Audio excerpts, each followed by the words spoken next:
Садир аганын мергенчилик менен алектенгенине 37 жылдын 100 болду. Малжандыктарга карышкыр же чөө тийгенде жергиликтүү тургундар дароо карманыбызга кайрылат. Бирок деген менен мергенчиликтен түйшүгү оор. Катаал шарттарда жашоо үчүн алып урушкан учурларда болбой койбойт. Бул карышкырдын көк жол карышкыр деп коебуз. Себебинин өзгөчөлүгү мунун кадимкидей эле мындай жылкынын сыңарындай жалы болот мунуки. Мындай жалы болот ушундай. Анан биринчи күнү барганыбызда буну аталбай качырып бердик да. Бирок атканбыз путуна тийип качып кетип, эртеси күнү кайра звонок кылышты. Ошо кечеги карышкыр кайра ошол жерден өтүп кетти деп анан барсак, ошол местасында экен.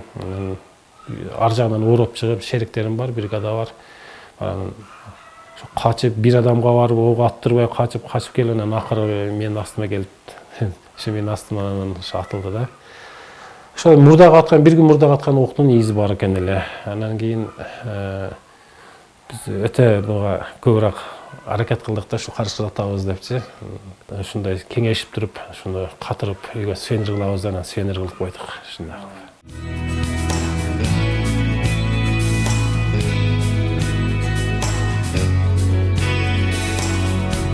Садир Муратов мергенчилер кээ бир жырткычтын түрлөрүнүн ашыкча көбөйүүсүн жөнгө салуу менен гана чектелбестен, өлкөбүздө жоголуп бара жаткан жаныбарларды, куштарды жана балыктарды көбөйтүүдө да алардын салымы эбегейсиз, эмгеги чоң экендигин баса белгилейт.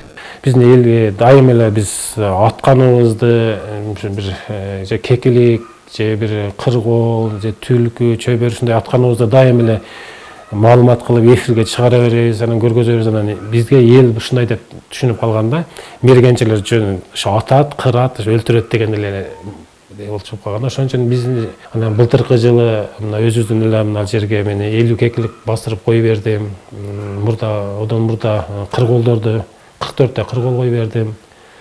Анан суурлардан бир 12 баш суур алып келип кой бердим. Азыр өтө чоңоюп, өтө көбөйүшүп, жакшы талааларда азыр биздин суурлар бар.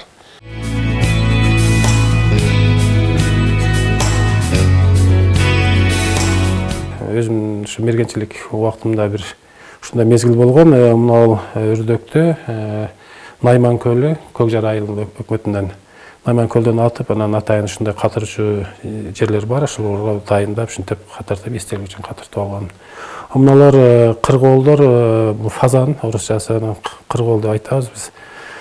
Бул кыргоолдор азыр биздин аймакта кырылып, негедир ушундай табигаттын бир шарттарына байланыштуу бизде жок болуп кеткенине байланыштуу азыр атайын бунун жумурткаларын алып, питомниктерге бастырып, анан азыр ушу жапайы кылып атайын кой бердик. Азыр процесс жакшы кетип атат, жакшы көбөйдү.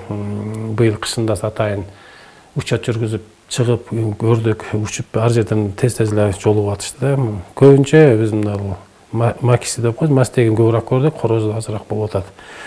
Эми Кудай кааласа 1-2 жылдын ичинде бул толук биздин ошо аймакта кыргоол кеңир болуп калат деген үмүттөбүз да.